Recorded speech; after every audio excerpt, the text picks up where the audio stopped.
then passed. Fox 5's Kevin Bollinger is live in Carson City. He tells us why the governor's plan won't just get a rubber stamp. Kevin.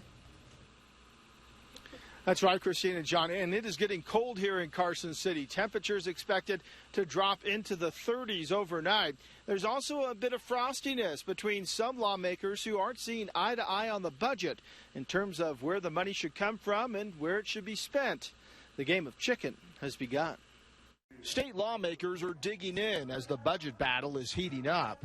Governor Sandoval has submitted a $7.3 billion budget that sailed through the Senate but was soundly rejected by the Assembly. The governor proposes, the legislature disposes. Assembly Speaker John Hambrick hopes the end result will be a compromise and consensus. But with a fractured caucus of moderates and conservatives, the proposed business license fees is getting scrutinized as a margins tax in sheep's clothing. We have to act like Republicans. This is the only session that we get to make things right.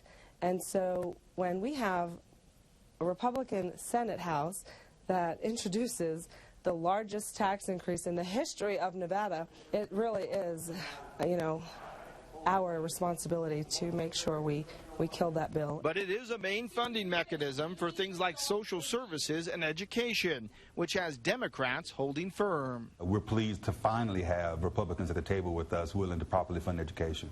This has been a Democratic priority for decades. It's a conundrum that will test lawmakers' priorities. I think that one of the biggest problems they have to address is they have promised education from top to bottom to restore the cuts. So they have a number they have to hit with education.